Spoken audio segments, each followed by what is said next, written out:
김종욱입니다. 불교로 이해하는 현대 철학을 하고 있습니다. 현대 철학은 보통 니체 이후의 철학을 뜻합니다. 따라서 현대 철학을 이해하려면 니체 이전까지의 서양을 이해할 필요가 있을 겁니다. 그렇기 때문에 지금까지는 서양 철학의 원류라고 할 수 있는 몇 가지의 중심 개념들을 불교와 비교하는 시간을 갖고 있습니다. 보통 우리가 철학이라고 하면요, 필로소피라고 하고, 그리스어로 하면 이제 필로소피아 그러는데, 이 말은 필 또는 필레인과 소피아가 합성된 거라고 했습니다. 이때의 필레인은 좋아한다는 뜻이고, 소피아는 지혜라고 볼 수 있죠. 통상적으로 지혜를 좋아한다, 뭐 이 정도로 번역할 수 있는데요. 좀 깊이 보시면요, 이때 좋아한다라고 하는 것은 에로스라고 표현한다고 되어 있습니다. 이때의 에로스는 어떤 그 궁극적인 것을 향한 초월, 충동, 욕망 그런 거라고 했고요. 소피아는 뭐 지혜 이렇게 얘기를 하는데, 이런 지혜의 대상이 되는 것이 로고스라고 했습니다. 이때의 로고스는 뭐 세상의 이치 이 정도로 번역할 수 있습니다. 근데 이런 세상의 이치에 해당하는 것이 중국에서는 도라고 할 수 있고, 인도에서는 다르마라고 합니다. 그래서 지난 시간에는 철학에서 보는 세상의 이치, 그래서 서양에서는 로고스, 불교에서는 다르마를 비교했고요.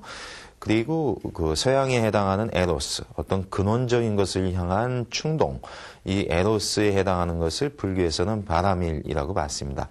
그래서 에로스와 바라밀을 비교했었습니다. 이번 시간에는요, 소위 그 지혜라고 하는 것, 서양 말로는 소피아라고 하고, 불교에서는 프라지냐, 바냐라고 합니다. 그래서 이번 시간에는 소위 동서양 또는 불교와 서양의 어떤 지혜를 비교하는 시간이 되겠습니다. 그래서 소피아와 프라지냐, 소피아와 바냐를 비교하는 이런 시간을 갖도록 하겠습니다. 보통 우리가 지혜라고 하는데, 지혜와 지식은 좀 다릅니다. 우리가 뭘 안다고 했을 때 이런 알을 지식이라고도 표현하고 또 지혜라고도 표현할 수 있습니다. 하지만은 조금 차이가 있는 게요, 뭘 안다라고 했을 때 영어로 쓰면요, know how, 그러니까 무엇이 그러하다고 했을 때에 어떻게 그러한가를 아는 것, 이런 것이 바로 지식에 해당한다고 볼 수 있습니다. 그것에 비해서 know why, 왜 그런가를 아는 것, 또는 무엇 때문에 그런가를 아는 것, 그런 것은 소위 지혜라고 볼 수 있죠. 그래서 영어식으로 표현하면 이것은 knowledge라고 하고, 지혜는 wisdom이라고 할 수 있을 겁니다. 우리가 보면 그냥 다 알밀 텐데, 어떻게 그러한가, 즉 어떤 것의 방법과 기술에 대해서 안다라고 하면은 굳이 표현하면 knowledge, 지식이라고 할 수 있고요. 왜 그런가에 대한 것을 아는 것, 즉 어떤 것의 이유와 그것의 어떤 목적이라고 그럴까, 또는 어떤 의미에 대해서 아는 것, 이런 것은 지혜라고 볼 수 있습니다. 예를 들어 보면요, 뭘 안다라고 했을 때 그 무엇을 라이프에 대해서 아는 거라고 해보죠. 라이프는 우리가 뭐 삶이라고도 할 수 있고, 또는 생명, 또는 생명체, 이렇게 볼 수 있어요. 이런 라이프에 대해서 안다라고 했을 때 knowledge, 지식은 뭐냐면은 어떤, 그러니까 how에 대한 거죠. 소위 생명체나 인간이 어떻게 살고 있는가에 대해서 아는 겁니다. 어떻게 살고 있을까요? 소위 그렇게 본다면은 대사, 생식, 진화하면서 살고 있다고 표현할 수 있습니다. 즉 생물학적으로 보면요, 대사, 신진대사죠. 신진, 그러니까 새 것과 진, 낡은 것이 대사, 서로 주고받는 겁니다. 그러니까 이게 좀 학술 용어가 돼서 어렵지만요, 쉽게 얘기하면 뭐예요? 먹고 배설하는 걸 뜻합니다. 그래서 새 음식물이 들어와서 흡수되고 낡은 게 배설되죠. 이걸 신진대사입니다. 이런 신진대사를 통해서 현재 살 수 있죠. 먹어야 산다는 얘기입니다. 근데 그렇게 살다가 죽죠. 이 죽으면 아쉽지 않아요? 더 살고자 하죠. 저희가 에로스 때 설명했지만 모든 생명체는 더 살고자 합니다. 더 살고자 하는 생물학적 방식이 바로 생식일 수 있죠. 번식을 해야 되는 겁니다. 근데 이렇게 해서 번식을 해봐야 몇 대까지 가겠죠. 하지만은 종 차원에서 수천 년, 수만 년의 역사가 이어져 가는 건 진화라고 볼 수 있습니다. 즉 주변 환경과의 적응을 통해서 살아남아야 된다는 얘기죠. 이렇게 살아간다라고 하는 것은 라이프에 대한 노하우입니다. 어떻게 라이프가 살고 있는가에 대한 그런 표현이죠. 이런 것이 바로 지식이고 이러한 지식을 뭐라고 해요? 이것은 소위 생물학이라고 볼 수 있죠. 소위 과학이라고 하는 걸 알 수 있습니다. 이렇게 나가는 거는요. 그런데 똑같은 라이프에 대한 R이라고 하는 것도 이렇게 답할 수 있죠. Y에 대한 답입니다.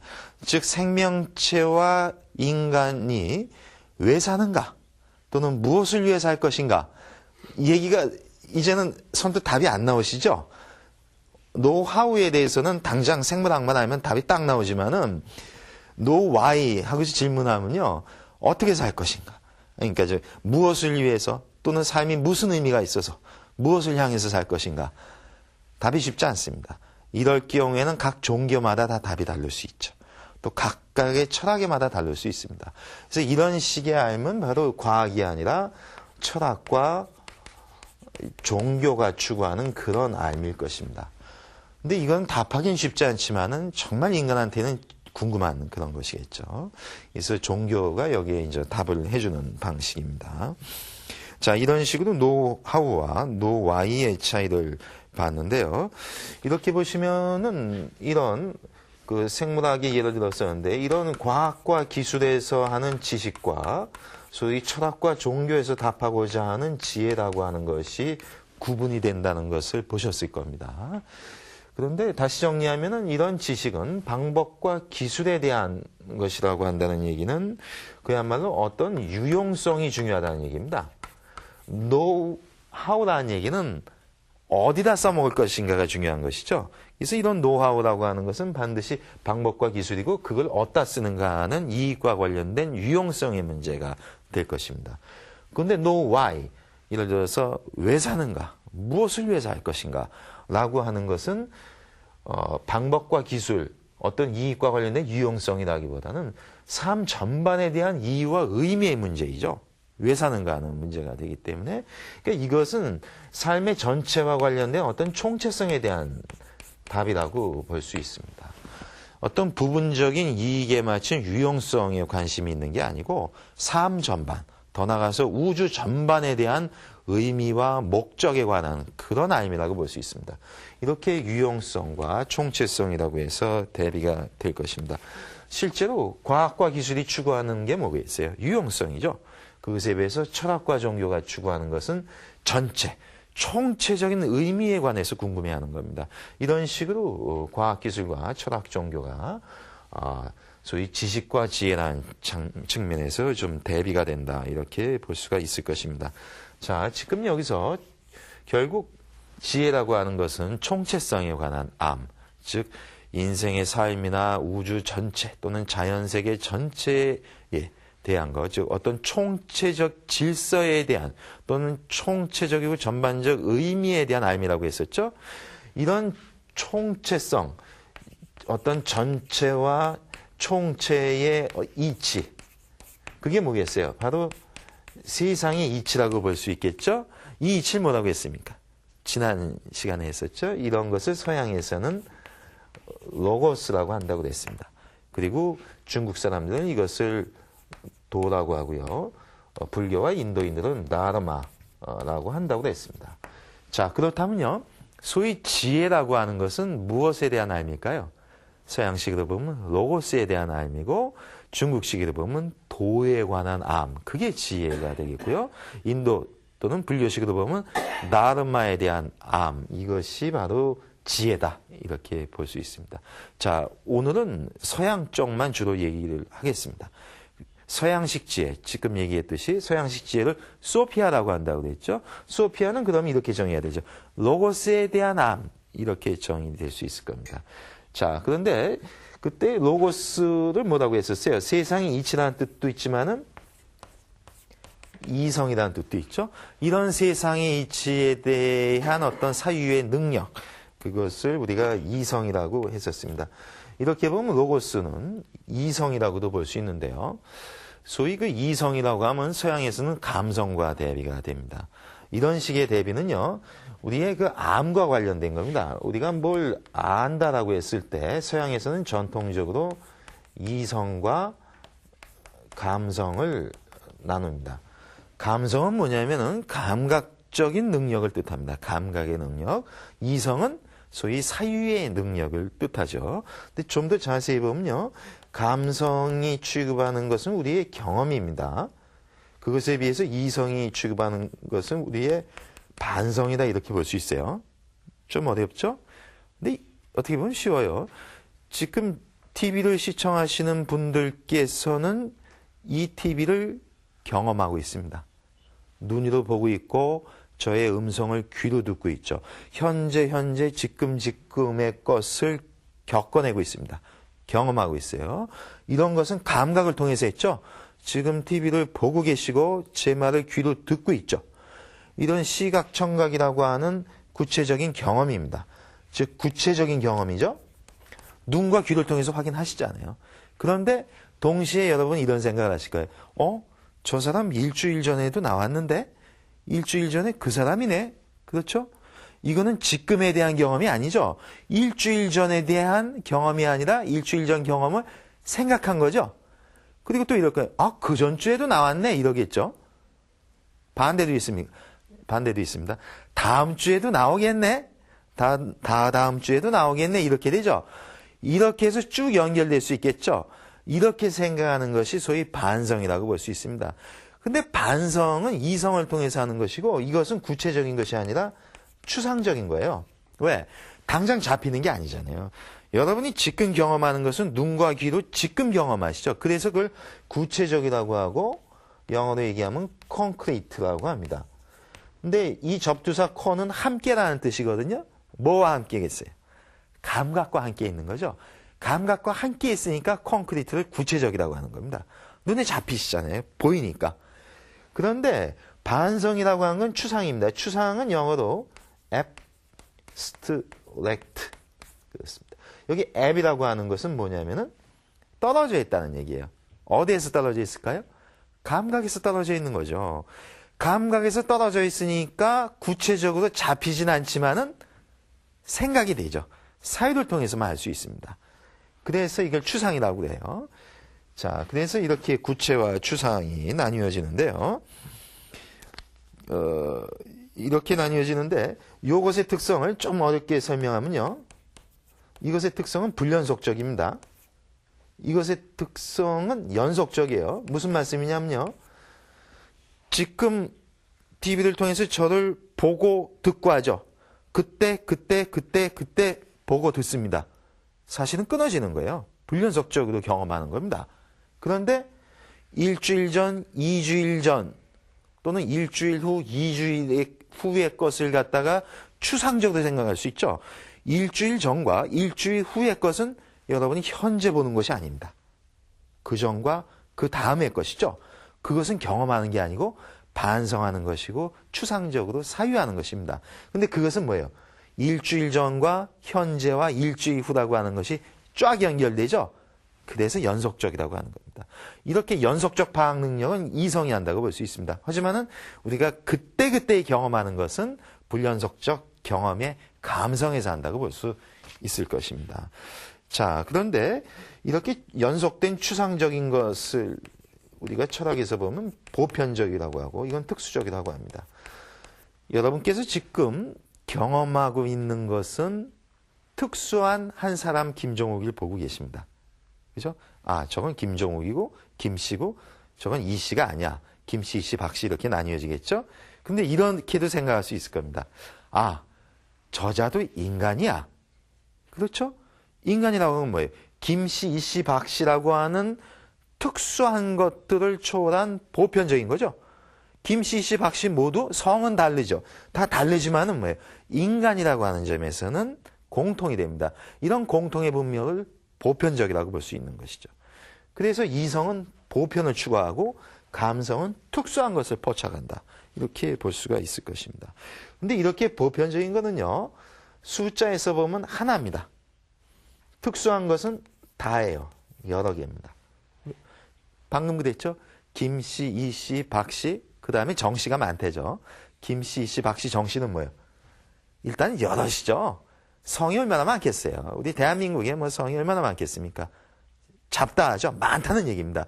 그런데 뭐예요? 인간이라고 하는 건 뭐예요? 대한민국의 성씨가 뭐 1000개가 된다 하고 미국에 가면 뭐 더 많겠죠. 이 세계에 수많은 셀 수 없이 많은 성씨가 많다 하더라도 그 모두를 인류, 인간의 종류라고 그러죠. 인간이라고 하면 단 하나의 개념이지 않습니까? 이렇게 보면 이거는 숫자에 있어서 하나이고 이거는 다라고 볼 수가 있을 것입니다. 이해가 되셨죠? 그런데 이것을 좀 더 철학적 전문 용어로 얘기하면 이거는 차이라고 봅니다. 왜? 김씨, 이씨, 박씨들은 다 다르잖아요. 다르다는 얘기는 차이가 난다는 얘기지 않습니까? 근데 이거는 인간이라는 점에서는 다 동일하다고 그랬죠? 다 같잖아요. 김씨든 이씨든 인간이죠. 개가 아니지 않습니까? 인간이라고 다 보죠. 그런 보편적 하나라고 하는 점을 철학에서는 동일성 이렇게 얘기합니다. 이렇게 보시면 감성과 이성에서 출발한 것이 추상과 구체, 보편과 특수를 거쳐서 동일성과 차이라는 식으로 갑니다. 이해가 되셨어요? 이해되셨으면요. 현대 철학에 깊숙이 들어오신 겁니다. 현대 철학에서는요. 그 현대 이전까지의 근대 철학을 분류할 때 이런 주로 동일성과 차이라는 쪽에 맞춰서 이렇게 비판을 합니다. 그래서 앞으로 이제 이번 학기에 계속 얘기가 나오겠지만은 아주 뭉뚱그려서 얘기하면요. 서양 현대 철학자들이 규정할 때 자기네 근대, 그러니까 즉 현대 이전까지의 철학은 동일성을 추구하는 그런 철학이라면은 현대 철학은 동일성의 반대인 차이를 살리고자 하는 그런 철학이다. 이렇게 얘기합니다.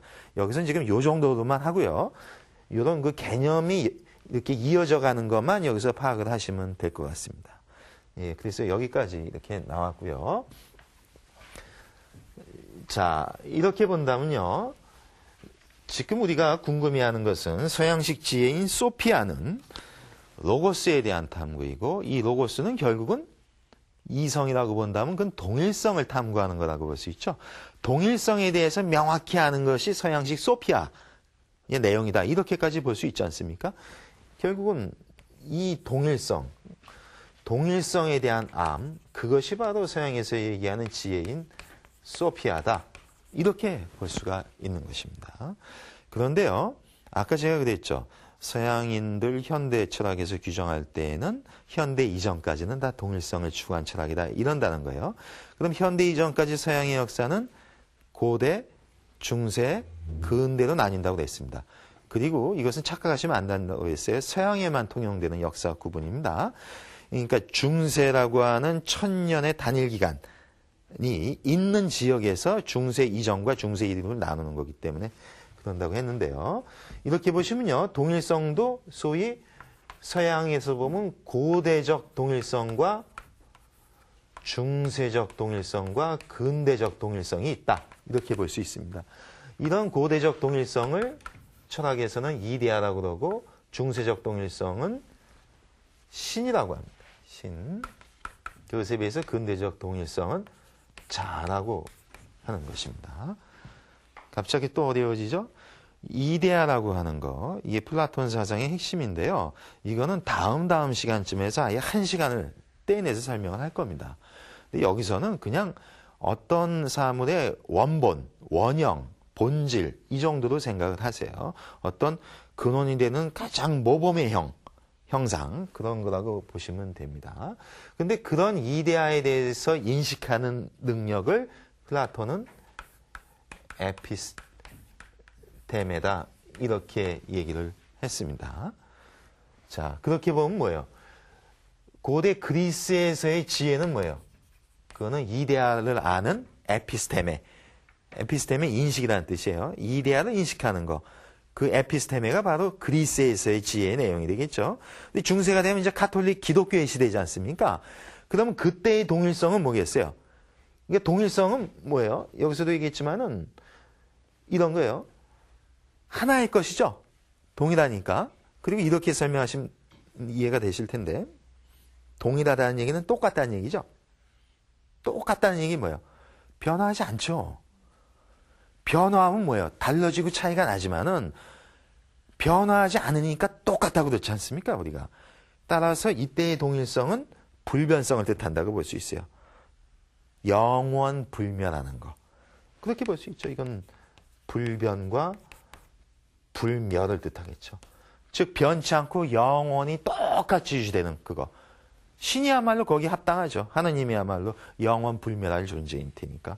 그래서 이제는 신이야말로 동일성이라고 취급이 됩니다. 그렇다면 여전히 서양의 지혜는 이런 동일성을 아는 게 지혜가 되겠죠. 즉 신에 대한 알, 신을 가까이 할 수 있는 그런 알, 그런 알이 지혜가 될 겁니다. 근데 그런 알, 그런 신에 대한 알은 뭐라고 그래요? 그건 신앙이라고 합니다. 그죠? 그런데 서양에서는 중세가 되면요, 이런 신에 대한 알은 신앙이라고 그러고, 이제는 지혜는 누구 것이냐면 인간의 것이 아니라 신의 것이 됩니다. 그러니까 인간의 지혜가 아니라 신의 지혜가 되는 것이죠. 이런 신의 지혜를 사피엔티아라고 부릅니다. 사피엔티아. 들어보셨죠? 호모 사피엔스 있을 때만 나올 거예요. 근데 뭘 이제 안다, 그 지혜롭다는 얘기인데, 근데 이때는 이제 특히 신이 가지고 있는 지혜를 뜻합니다. 자, 이렇게 보시면요, 재미있는 현상을 여기서 발견할 수 있어요. 여기 지금 요거부터 보고서 할까요? 이 근대의 동일성은 이제 자아라고 하는 건데, 이렇게 되죠. 자아가 동일성이 맞습니다. 왜 그럴까요? 동일성은 변치 않고 똑같이 남아있는 게 동일하다고 그랬죠? 자아가 그렇죠. 보세요. 지금 강의 시작한 지 몇십 분 지났어요. 20분 전에도 나는 나죠.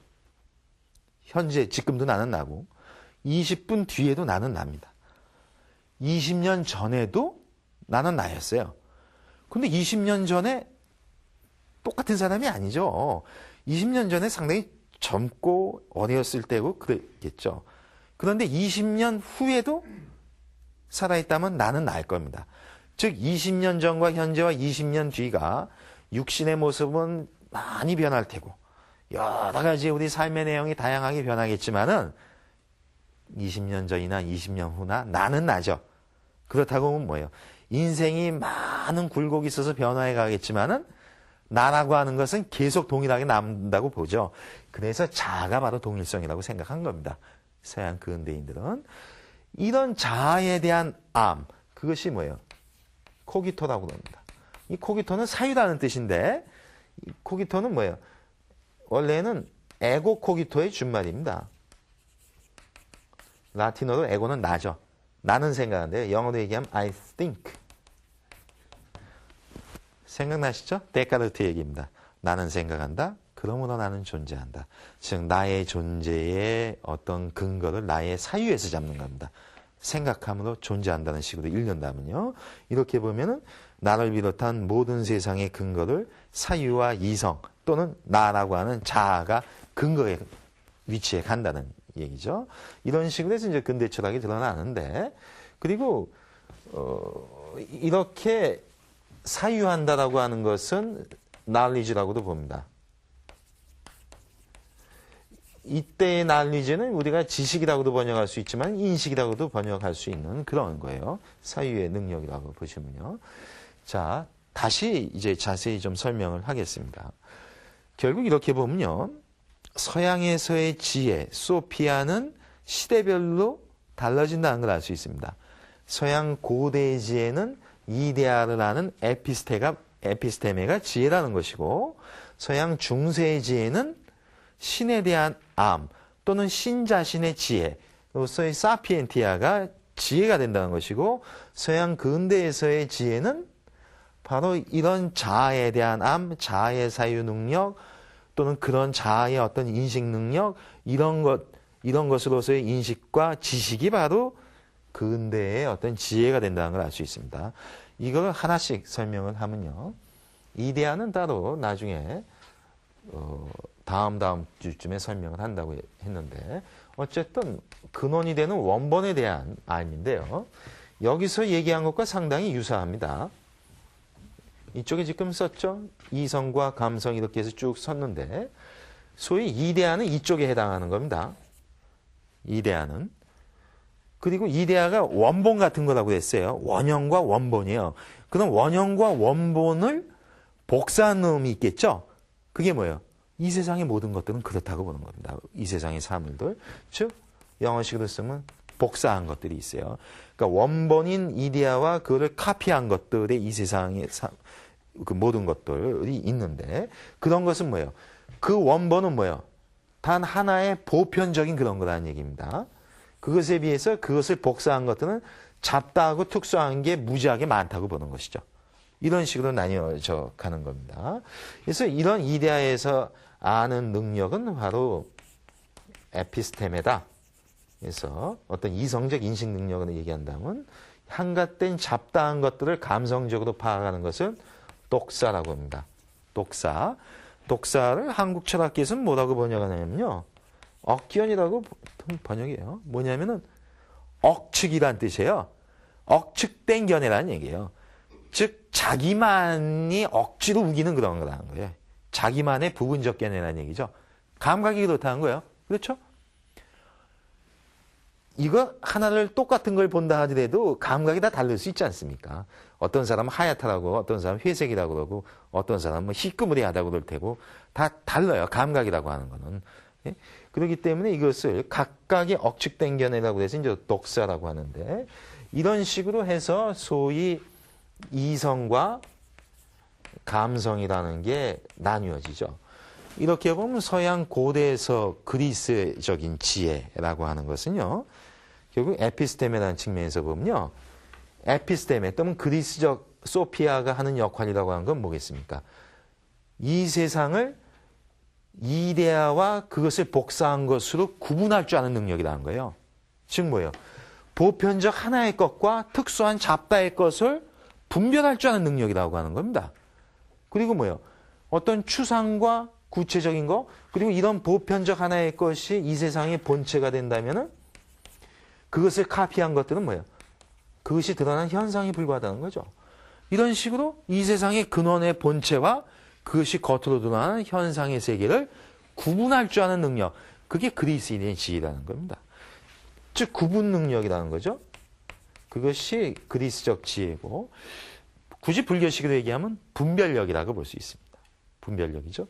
이런 보편적 하나의 본체와 특수한 잡다의 현상들을 구분할 줄 아는 능력, 그게 에피스테메로서 그리스적 지혜입니다. 그런데요, 보세요. 보편적 하나의 본체라고 하면 뭐가 떠올라요? 이데아를 모르시는 분은 이데아를 떠올리지 않고 뭘 떠올리겠어요? 신이 떠올려야 됩니다. 신이죠. 왜? 신이야말로 하나의 분이죠. 창조주라고 본다면은 신이 둘이 아니죠. 창조한 분은 한 분이니까. 단 하나의 분이고 신은 보편적입니다. 피조물 모두에게 다 섭리가 침투되어 들어갑니다. 보편적 존재이죠. 그리고 뭐예요? 이 세상의 근원과 같은 자입니다. 그죠? 이런 분이 보편적 하나의 본체라고 하면은 그리스인들은 그걸 이데아라고 하지만은 중세 기독교인은 뭐라고 하겠어요? 그건 신 이렇게 얘기가 되겠죠. 이렇게 보면 플라톤의 이데아가 기독교적으로 변주되면 그냥 하나님으로 이어진다고 볼 수 있습니다. 그렇기 때문에 기독교가 유럽에 퍼져가지고 신학이 처음 성립될 때 플라톤 철학을 제일 빨리 수용했죠. 왜? 하나님 설명하기 너무 편하잖아요. 그랬던 겁니다. 자, 이렇게 보면요. 중세적 지혜의 특징도 나온 겁니다. 중세적 지혜의 특징은 결국 뭐겠어요? 신앙이라는 얘기죠. 신앙. 이렇게 보시면 우리가 고대 그리스에서의 지혜는 우리가 뭐 에피스테메라 하더라도 고대 지혜의 특징은 어쨌든 인간이 가진 지혜이죠. 그죠? 그 에피스테메는 인간의 것입니다. 구별할 줄 아는 능력으로서. 근데 지금 중세가 되니까요. 그건 인간의 지혜가 아닙니다. 중요한 지혜는요. 뭐냐면 중세가 되면은 이런 얘기 들어봤죠? 소위 세상의 지혜와 신의 지혜를 나눕니다. 그 지혜를 둘로 나눠요. 진정한 지혜는 뭘까요? 신의 지혜죠. 인간이 신에 대한 알면 신앙이 돼버린 것이고, 지혜라고 하는 것은 인간의 지혜는 한갓된 세상의 지혜에 불과하고, 진정한 지혜는 뭐예요? 신의 지혜가 되는 겁니다. 근데 신의 지혜의 내용은 뭐예요? 왜 신을 그럼 지혜롭다고 하겠습니까? 신은 전지전능하니까 그렇죠. 전지전능을 통해서 창조력이 나오는 겁니다. 그러니까 신의 지혜가 가장 우월하다고 하는 것이고 이게 아까 얘기한 사피엔티아라고 하는 겁니다. 사피엔티아. 그것에 비해서 세상의 지혜는 뭐겠어요? 소위 이성을 통한 그런 영역을 얘기합니다. 합리적 이성을 통한 그런 거예요. 그것에 비해서 신의 지혜는 뭐예요? 신앙의 영역이 되는 거죠. 그리고 이것은 합리적 이성 너머의 것입니다. 하나님의 것이기 때문에. 이렇게 되면 어떻게 돼요? 이제는 이성과 신앙이 갈등에 빠지게 되죠. 왜? 신의 지혜와 세상의 지혜가 갈림과 동시에 이성과 신앙이 갈등을 일으키게 됩니다. 이렇게 보시면요. 고대 그리스에서는 이성과 감성이 구분됐죠. 구분됐습니다. 그런데 지금 중세가 되니까 그 이성과 신앙이 갈등을 일으키게 됩니다. 소위 라틴어식으로는 라티오라고 하는 이성과 피데스라고 하는 신앙이 갈등을 일으킵니다. 중세 카톨릭 천년의 역사는 이성과 신앙의 갈등의 역사입니다. 어떨 때에는 근접했다가 어떨 때에는 갈라지고 이런 긴장과 수축의 과정이 반복됩니다. 그러다가 기독교 내부에서 이성과 신앙의 갈등 중에서 완전히 신앙의 절대적 우위로 가는 거, 그게 뭐겠어요? 프로테스탄티즘, 개신교라고 볼 수 있습니다. 왜냐하면 개신교 입장에서 보면요, 중세 카톨릭이 이성과 신앙의 갈등이라고 하지만 결국은 갈등할 필요 없다는 거예요. 왜? 이성을 너무 높이 평가했기 때문에 이성과 신앙의 갈등이지 그렇게 할 필요 없다는 겁니다. 오히려 기독교라고 하는 것은 신앙이 우위에 서는 게 맞다고 보는 거죠. 그래서 어떤 개인적 신앙, 그래서 성경에 의존한 개인적 신앙, 따라서 뭐예요? 이성을 신앙의 범위 내에서 담보하고 있다고 하는 카톨릭 사제가 중심이 아니라 개별 신도들의 중심이 되는 개신교가 나오는 겁니다. 이런 종교개혁까지도 읽을 수 있는데요. 어쨌든 이렇게 중세는 이런 지혜의 내용이 신의 지혜로 바뀜으로 해서 이성과 신앙이 갈등에 빠지는 상황이 되는 것입니다. 자, 이렇게 보면 이제 중세의 지혜는 이제 신의 지혜가 된다는 건데요. 그럼 근대가 되면 어떻게 될까요? 근대가 되면은 다시 인간의 지혜로 내려옵니다. 그런데 그때 인간의 지혜는 신의 지혜를 거쳐갔기 때문에 신의 지혜를 이용하고 거기에 기대어서 그런다고 볼 수 있어요. 제가 아마 설명을 드렸을 것 같은데, 소위 그 서양에서의 그 기독교를 가장 잘 이해하는 도식을 저는 이렇게 생각을 합니다. 소위 그 삼각형의 그거죠. 신, 인간, 자연이라고 하는 삼자의 도식이 있습니다. 기독교의 하나님이죠. 창조주입니다. 모든 걸 창조한 분이라고 봤을 때 인간은 중간적 존재로서 자신의 주인 되는 분을 숭배해야 됩니다. 이 숭배의 방식이 바로 신앙이죠. 그런데 그 신앙의 대가로서 인간은 자연을 지배할 권한을 위임받았다고 보는 것입니다. 이렇게 보면 인간은 중간적 존재이죠. 위로는 신을 숭배하고 밑으로는 그 밑에 자연을 지배하는 겁니다. 자, 그런데요. 이게 숭배와 지배가 나뉘지만 신 입장에서 보면 뭐예요? 이쪽도 지배하고 이쪽도 다 지배하는 거죠. 맞죠?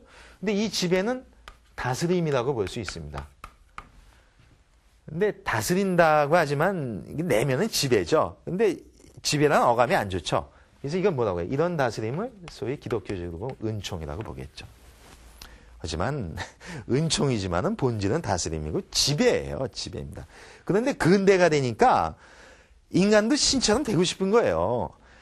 대놓고 얘기는 못하지만은 인간도 그만한 능력이 되고 싶어요. 최소한 신을 숭배하는 것을 포기하는 건 아니고 신앙은 유지하지만은 소위 인간이 자연을 지배하는 것을 강화시키고 싶은 겁니다. 그럼 남는 거는 이제 지배의 능력이잖아요. 근데 신이 인간과 자연 모두를 지배하는 능력의 근원은 뭘까요? 그 능력의 근거. 그거는 창조력 때문에 그런 것이죠. 창조 능력 때문에. 그것에 비해서 인간이 자연을 지배할 수 있다면 그 능력의 근거는 뭐겠어요? 근대인들은 그걸 사유의 능력이 있기 때문에 그렇다고 봅니다. 이 사유의 능력을 이성이라고 했죠? 한마디로 이성을 가지고 있기 때문에 다 지배할 수 있다 이렇게 봐요. 근데 그 이성은 신에게서 받은 거라고 보는 것이죠. 뭐 이렇게 가면 뭐 또 자연법이니 뭐 나오는데 하여튼 이런 이성 얘기가 됩니다. 그런데 지배의 근거가 중세에선 창조 능력이었다면 근대에선 사유 능력이라면 지배의 방식도 다릅니다. 이때의 지배의 방식, 그러니까 이제 지배의 근거라면은 지배의 방식은 어떻게 되겠어요? 여기 지배의 방식이 뭐예요? 은총이라고 됐죠? 중세 기독교인이 읽으면 하나님의 그 피조물의 지배의 방식은 다스림의 방식은 은총이다. 이렇게 얘기하겠죠? 그런데 근대인들은 이성이라고 하는 자신의 능력의 내부에 있다고 봤기 때문에 다스림 또는 지배의 방식이 뭐겠어요? 권력이 되는 겁니다. 은총과 권력은 본질은 지배라는 점에서 같지만은 많이 다르죠. 권력이 영어로 뭐예요? 파워입니다. 파워. 이제는요, 지혜와 지식은 파워, 권력과 연결됩니다. 근대에 되면. 증명해 볼까요? 근대 철학의 시작을 철학에서는 데카르트라고 그러고 영국식으로 보면 베이컨입니다. 베이컨의 유명한 얘기 있죠? Knowledge is power. 번역해 보세요.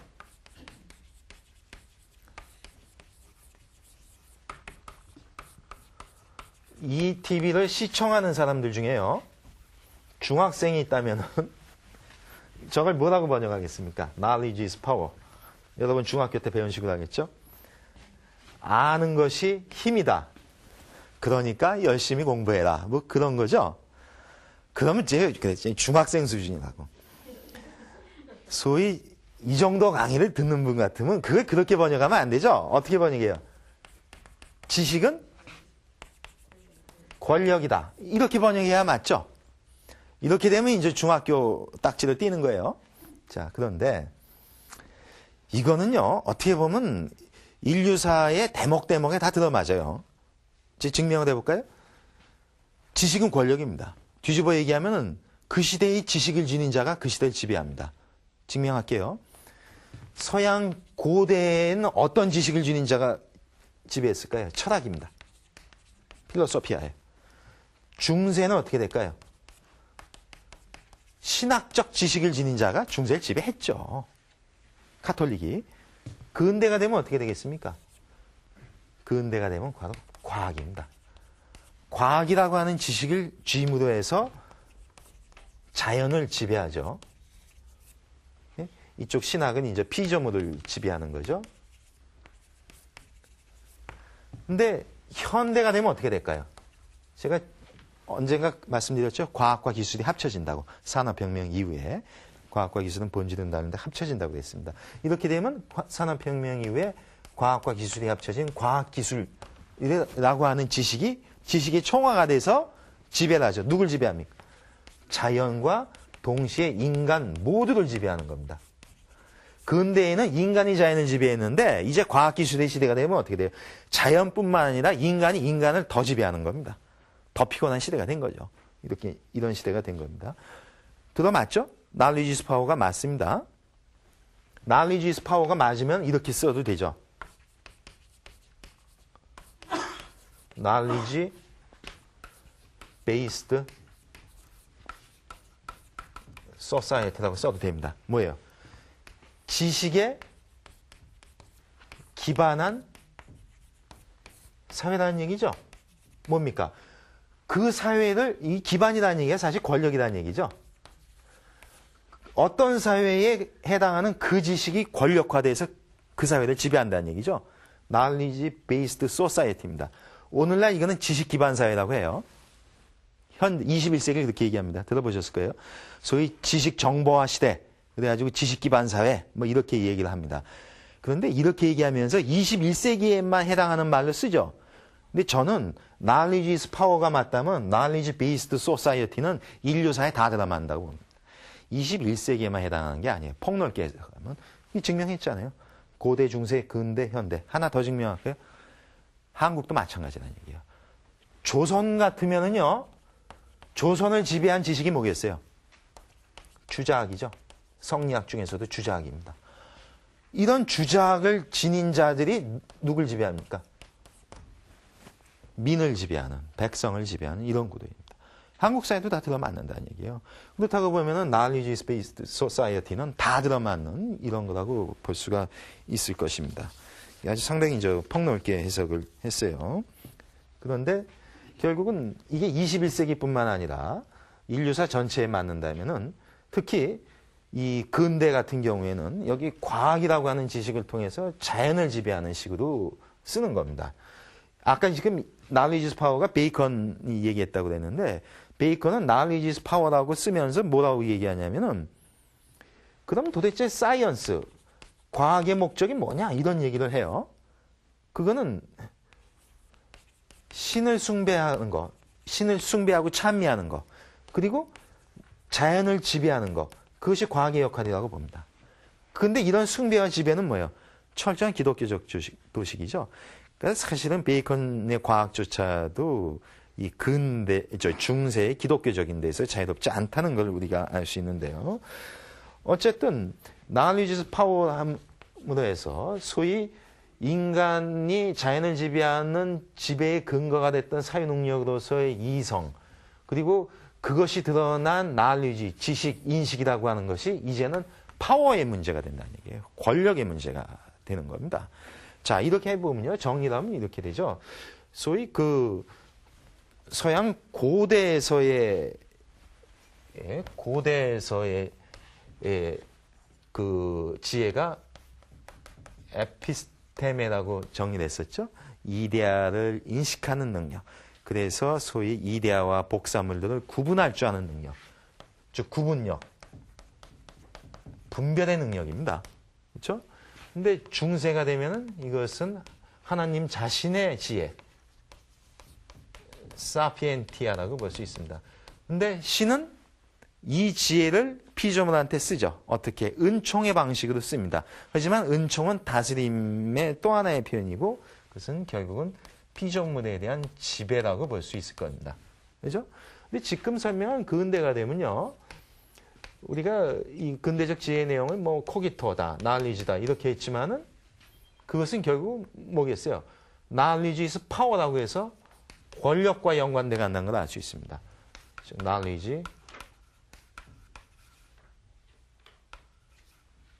knowledge라고 해서 파워의 문제가 되는 겁니다. 자, 이렇게 보면요. 우리가 이게 서양식 지혜잖아요. 서양식 지혜. 소피아라고 하는 것이 시기별로 나눠보니까 결국 이렇게 되는 겁니다. 서양식 지혜는 시대마다 에피스테메니, 사피엔티아니, 코기토, 날리진이 어떻게 쓴다 하더라도 그 본질은 뭐예요? 분별과 지배와 권력의 바탕을 둔다는 걸 알 수 있습니다. 그러면요. 21세기를 knowledge based society, 지식 기반 사회라고 하죠. 이때의 지식의 본질이 분별과 지배와 권력을 뜻한다면 인생, 세상 피곤한 겁니다. 어떤 사람은 이렇게 얘기해요. 현대야말로 지식은 넘쳐나지만 지혜는 없는 시대라고 합니다. 그러면 이걸 극복하려면 어떻게 돼요? knowledge based society가 아니라 wisdom based society가 됩니다. 지식 기반 사회가 아니라 지혜 기반 사회가 되는데 그 지혜의 내용은 뭐예요? 지혜의 내용 중에 있는 분별과 지배와 권력으로 가는 것을 빨리 빼내야 된다는 얘기입니다. 그러한 지혜, 즉 분별과 지배와 권력이 아닌 그런 지혜, 그 지혜가 기반에 깔리는 그런 사회가 돼야 되겠죠. 그런 지혜가 뭘까요? 그것을 바로 불교식 지혜인 반야에서 찾을 수 있다고 하는 겁니다. 반야야말로 여기서 얘기한 분별, 다음 시간에 자세히 설명하겠지만은 반야는 무분별지입니다. 분별을 내려놓는 걸 얘기를 해요. 그래서 어떠한 지배와 권력도 없이 자비로 화하는 그러한 지혜를 뜻합니다. 이렇게 본다면은 불교적 지혜인 반야가 지식 기반 사회의 한 대안적 지혜가 될 수 있고 그 지혜에 기반한 사회가 바로 지식 기반 사회를 어떤 그 좋은 방향으로 끌어갈 수 있는 진정한 지혜가 아닐까 이렇게 볼 수가 있는 것입니다. 예, 오늘은 소위 그 서양식 지혜 소피아를 그 시대별로 해서 전체적으로 한번 살펴봤습니다. 다음 시간에는 이 불교의 지혜인 반야에 대해서 한번 설명하도록 하겠습니다. 예, 감사합니다.